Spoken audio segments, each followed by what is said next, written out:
Hello दोस्तों, आज की जो वीडियो है वो comprehensive program wise UG merit list जो आ गई है उसके ऊपर में ये बेस्ड है। तो आज हम लोग पूरा जज करेंगे कि जो मेरिट लिस्ट है वो कितना हाई तक गई है। बहुत सारे डिपार्टमेंट के आ चुके हैं, मतलब लगभग सारे आ चुके हैं। सिर्फ एक इंटीग्रेटेड जो बीएड होने वाली है उसके अभी तक नहीं आई है। तो आज हम लोग अच्छे से देखेंगे। और जो आपका कट ऑफ है, बहुत सारा आपका क्वायरी है कि बहुत ही भैया मेरा जो रैंक है लगभग 200-100 के आसपास, क्या आपकी जो एडमिशन होगी या नहीं होगी, क्या ऑनलाइन मेरिट लिस्ट में आपका एडमिशन होगी या नहीं। इस चीज को आज हम लोग देखने वाले हैं और इसका आपका सॉल्यूशन भी बताने वाले हैं कि अगर आपका 300 रैंक है तो आपको क्या करना है, और यदि आप एडमिशन लेने वाले हैं फर्स्ट, सेकेंड या थर्ड काउंसिल में तो आपको क्या करना है। हर एक प्रोसेस आपको बताने वाला हूं। तो चलिए शुरुआत करते हैं कि इसमें हम लोग को क्या देखना होगा, क्योंकि अभी जो हम लोग का प्रोसेस है वो बहुत थोड़ा लंबा कर दिया गया। लंबा तो ऑलरेडी है ही आपको एडमिशन लेने के बाद। अब बात करते हैं कि जो एक्चुअली जो है आज 28 तारीख है। तो अगर 28 तारीख है तो 28 को क्या था कि हम लोग का डिस्प्ले का होना था कि मेरिट लिस्ट का जो अभी आ चुका है ऑलरेडी। अब पहला जो काउंसलिंग का डेट है जो वो 31 तारीख जो मंडे है उस दिन आने वाला है, जो एक कैटेगरी वाइज आएगा। यदि आपका उसमें नाम होता है तो क्या करना है आपको सारा कुछ बताने वाला हूं। इससे पहले सबसे पहले हम लोग देखते हैं कि यूनिवर्सिटी का जो वेबसाइट पे अब हम लोग वहां पे आ गए। अब यहाँ पे देखना ये है कि कॉम्प्रहेंसिव का जो प्रोग्राम यूजी मेरिट लिस्ट से आ चुका है। जब आप इस पे क्लिक करोगे तो आपका ऐसा खुलेगा, और आपने अभी तक मोस्टली जो स्टूडेंट्स है वो देख ही लिए होंगे, और जो भी आपका जो प्रोग्राम है या फिर जो भी आपका कोर्स आप जा करके आप कटअप देख लिए होंगे। अगर सपोज दैट मैं एग्जाम्पल लेता हूँ कि कंप्यूटर साइंस एंड इंजीनियरिंग का लेता हूँ, तो उसमें क्या है, इनका जो कटअप गया हुआ है इस बार हाईएस्ट जो गया हुआ है 381 गया हुआ है, और अभी जनरल का। और ओबीसी का जो हिमांशु राजपूत है जिसका 365 गया है। बहुत सारे आप में बहुत सारे ऐसे स्टूडेंट्स हैं जो कुछ पूछ रहे हैं कि भैया कि मेरा अगर 100 के आसपास रैंक है तो क्या आपका एडमिशन मिलेगा या नहीं मिलेगा। उसका भी आंसर मैं देने वाला हूं क्या है। अब बात है कि जो मेरिट लिस्ट आने वाली है 31 को आने वाली है, उसका क्या प्रोसेस है, कैसे आएगी। भाई साहब मैं एक चीज और बताना चाहूंगा कि ये जो है आपकी मेरिट लिस्ट नहीं है, मतलब एक एज अ पूरा जितने स्टूडेंट्स आपने फिल किया है ये उतना पूरा ये लिस्ट है, ठीक है। और जो कैटेगरी वाइज जो लिस्ट आने वाली है, जो एडमिशन आपका होगा वो 31 को आने वाली है।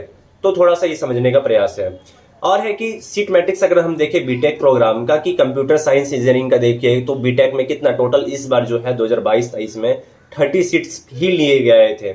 और रिजर्व सीट एससी के लिए कितने हैं 4, एसटी के लिए 3 और ओबीसी के लिए 8, और अनरिजर्व जो जनरल कैटेगरी है वो 12 और ईडब्ल्यूएस 3 और पीडब्ल्यूडी 1। मतलब जब 31 को जब ये मेरिट लिस्ट आएगी उस टाइम पे ऐसे ही एक प्रोसेस, मतलब एज जैसे कि जनरल का 12 सीट है तो जो फर्स्ट में आएगा 12 सीट जो है वो जनरल के लिए आएगा, फिर ओबीसी का आएगा, ईडब्ल्यूएस का आएगा, एससी आएगा, एसटी आएगा। जो एससी का 4 सीट है तो 4 लोगों का नाम रहेगा जो टॉप में आएगा। तो ये ऐसे करके थर्ड लिस्ट तक चलने वाली है। अब हम लोग चलते हैं डिटेल में, जो समझने वाले हैं कि क्या है इसका जो प्रोसेस, जो भी हम लोग देखने वाले हैं आपको एकदम फुल डिटेल में बताने वाला हूं। जैसे कि क्या है कि जब कॉम्प्रहेंसिव लिस्ट जब आ जाती है तो आपको क्या करना है कि आपको बेसिक इंफॉर्मेशन हम आपको दे रहे हैं। क्या दे रहे हैं आपको? बेसिक इंफॉर्मेशन देने वाला हूं।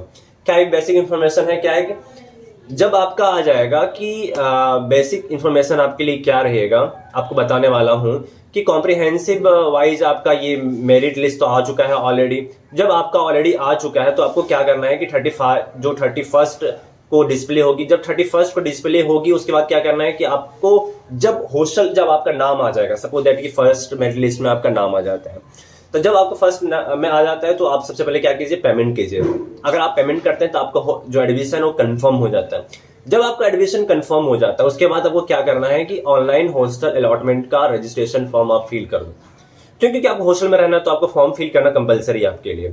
उसके बाद क्या है कि जब आप फिल करोगे उसके बाद आएगा हॉस्टल मेरिट लिस्ट, एक आउट निकलेगा, आपको पूरा एक वे आएगा कि हाँ आपका हॉस्टल हो गया है या नहीं हुआ है। सब आपको पूरा डिटेल में बात कर दिया जाएगा।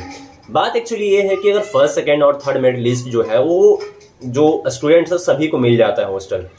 उसके बाद क्या है कि फिजिकल हॉस्टल अलॉटमेंट फॉर्म जो आपको फिल करना पड़ेगा हॉस्टल जा करके। वहाँ जो लिंक है मैं नीचे दे दिया हूँ, जा करके आप देखो और उसको फॉर्म फिल करना है। और आपको ये कंपलसरी कि एचओडी का साइन होना चाहिए। एचओडी का साइन नहीं होगा तो आपका कुछ नहीं होने वाला है।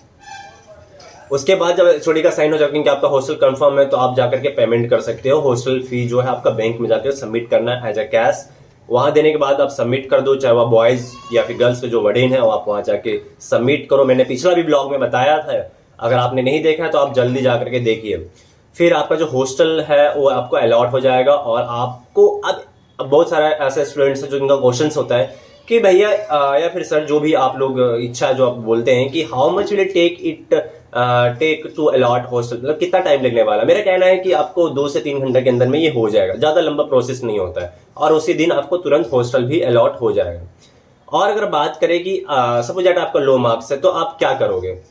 सपोज दैट आपको लो मार्क्स है, आपका रैंक जो जैसे अभी आपने बोला कि 200 से 300 के आसपास मार्क्स है, तो आपको क्या करना चाहिए। मेरा राय जो ये है, मेरा राय ये है कि आप थर्ड काउंसलिंग तक वेट करो। Please wait for third counselling तक आप वेट करो। क्यों? क्योंकि तब तक क्या हो जाएगा, सीट जो वैकेंट होगी वो क्या होगा कि ओपन काउंसलिंग में ये आएगी। जैसे कि थर्ड काउंसलिंग होता है, थर्ड काउंसलिंग के बाद जितने भी सीट वैकेंट हो जाएगी वो ओपन काउंसलिंग होगा। अब आपका क्वेश्चन होगा कि ओपन काउंसलिंग होता क्या। ओपन काउंसलिंग में ये होता है कि आपको वहां फिजिकली प्रेजेंट होना है, चाहे आपका मार्क्स कितने भी लो हो, आप वहां प्रेजेंट होइए। सपोज दैट वहां पे 10 या 15 या 20 स्टूडेंट्स प्रेजेंट होते हैं, टोटल सीट जो खाली है 10 या 15 सीट्स खाली अलग अलग कैटेगरी का। तो वहां पे फिर क्या है कि एक मेरिट लिस्ट निकलेगा, चाहे वह 10 या 15 स्टूडेंट जितने आएंगे उनमें एक मेरिट लिस्ट तैयार होगा, और उस मेरिट लिस्ट में अगर नाम आपका आता है तो आप तुरंत वहां पे एडमिशन ले लेना है। और जो वेटिंग में रह जाएगा, सपोज दैट कि और भी जो ओपन काउंसलिंग या फिर ऑनलाइन मेरिट लिस्ट में जो एडमिशन लिए हैं अगर वो कैंसिल करते हैं तो नीचे में जो वेटिंग लिस्ट वाला है वो क्या करेगा, उनका जो नाम है वो ऊपर आ जाएगा, फिर उनको चांस मिलेगा। ऐसे प्रोसेस ये होता है। क्या करना है आपको, ओपन काउंसलिंग में लेना है पार्टिसिपेट। फिर क्या, all students should be present, और आपको वहां प्रेजेंट होना चाहिए, क्योंकि अगर आप वहां प्रेजेंट नहीं होंगे तो आपका एडमिशन नहीं होगा। आप सोचोगे कि नहीं घर बैठे अगर एडमिशन हो जाएगा जैसे ऑनलाइन काउंसलिंग में होता, नहीं, ओपन काउंसलिंग में आपको फिजिकली वहां प्रेजेंट होना पड़ेगा। फिर क्या है कि आपका आफ्टर एडमिशन आप वही प्रोसेस आ जाएगा कि एडमिशन के बाद क्या है कि आपको ओपन काउंसलिंग में जब आपका एडमिशन हो जाता है तो आपको फिजिकली हॉस्टल अलॉटमेंट फॉर्म आएगा जो आपको फिल करना पड़ेगा। क्योंकि उसमें क्या था कि ऑनलाइन मेरिट्स में आपको ऑनलाइन फिल करना पड़ता था, बट ऑफलाइन काउंसलिंग में जब होगा, जब फिजिकल काउंसलिंग होगा, आपको वहां पे जाकर के फिजिकल जो फॉर्म है आपको वो सबमिट करना पड़ेगा। साथ में किसका, एचओडी का सिग्नेचर होना चाहिए। आपको जो सबमिट फॉर्म करना पड़ेगा वार्डन के पास, क्योंकि उसमें सीट वैकेंट नहीं होती है मोस्टली टाइम जो होती है। आपको वार्डन के पास जाना पड़ेगा, बात करना पड़ेगा, वो हॉस्टल का बताएगा कि हाँ सीट वैकेंट है। अगर वो बोलता है कि सीट वैकेंट है तो आपको जा करके वहां पे जो 10,500 जो हॉस्टल की फी है आपको जाके पे करना पड़ेगा।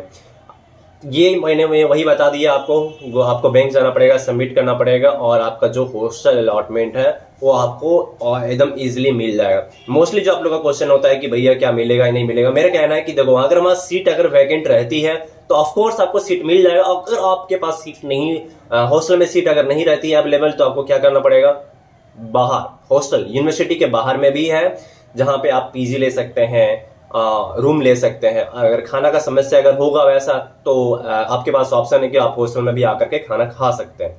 अगर ऐसा कोई क्वेरी है तो आप मुझे कांटेक्ट करें, ऐसे दिया हुआ है डिस्क्रिप्शन में, और साथ में इस यूट्यूब चैनल को आप सब्सक्राइब करें, क्योंकि आपके लिए अभी अपडेट मैं देते रहूंगा, तो आपके लिए ये जरूरी है कि आप इसे सब्सक्राइब करके रखें। चलिए, थैंक यू। अगर वैसा कोई क्वेश्चन है तो आप कमेंट करो।